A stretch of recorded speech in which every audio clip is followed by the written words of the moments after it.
काही विचार मी मांडले तुमच्यासमोर। आजच्या पिढीत आम्ही सोशल मीडिया ही कोणाला हुकलेली नाही आहे, म्हणजे मीही त्याचाच एक भाग आहे। त्यामुळे त्यातून चांगल्या त्या गोष्टी आपण आत्मसात कराव्यात हे आपण ध्यानी ठेवलं पाहिजे। आणि आधुनिकीकरणामुळे आपण पाश्चात्य संस्कृती काय असते हे जाणू शकलो, त्याच्याकडे आकर्षित होत गेलो आणि आपली भारतीय संस्कृती कुठेतरी मागे टाकत जातो, जे झालं नाही पाहिजे। आता मला इथे बोलवलंय, मी कुठेतरी काहीतरी चांगली कामगिरी केली असेल, पण मला मी जे काही आज आहे त्याबद्दल अभिमान आहे आणि याचं पूर्ण श्रेय मी माझ्या कुटुंबाला देईन। पण सगळ्यात जास्त मला घडवण्यामागे जर कोणाचा हात असेल तर तो माझ्या आजीचा आहे। आणि मला असं वाटतं की प्रत्येक मुलाला तिच्या आजीचा आजोबांचा सहवास हा लाभला पाहिजे। आणि जर एकत्र कुटुंबात तुम्ही राहत असाल ना तरच ते संभव आहे।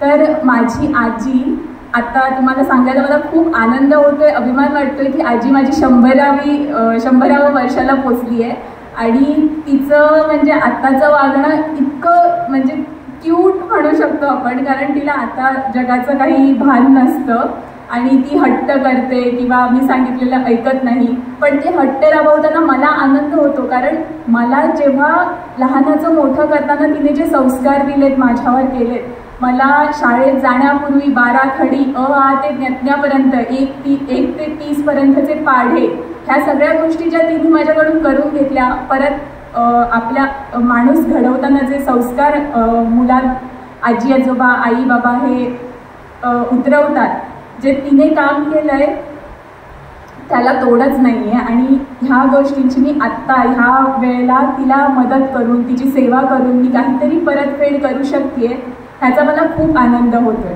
आणि म्हणूनच मला असं वाटतंय की प्रत्येक माणसाला कुटुंबाकडून काही म्हणजे कुटुंबासोबत वेळ घालवायची संधी मिळाली पाहिजे। आता आपण मोबाईल घेऊन बसतो, समोरासमोर बसलेलो असू तरी कुटुंबात आहोत, समोरासमोर बसलोय, पण आपल्या हातात मोबाईल असतो। फक्त मुलांच्याच नव्हे पण आई पप्पांच्या सुद्धा हातात मोबाईल असतो आजकाल।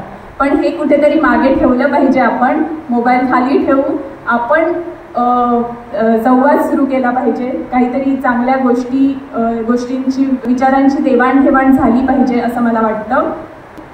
आपण युवती संमेलन हे जे सगळ्यांनी आयोजकांनी घडवून आणलंय, याच्या मागचं कारण मगाशी सोनाली ताईने सांगितल्याप्रमाणे की एक बाई, एक युवती खूप मोठा बदल घडवून आणण्यासाठी तिचा मोठा वाटा असतो। एखाद्या कुटुंबात एक बाई जे काम करू शकते, इमोशनल बॉन्डिंग म्हणा किंवा कुटुंबाला सांभाळणं, ह्या ज्या गोष्टी एक बाई करू शकते ते कुणाला जमेल असं मला तरी वाटत नाही, माफ करा।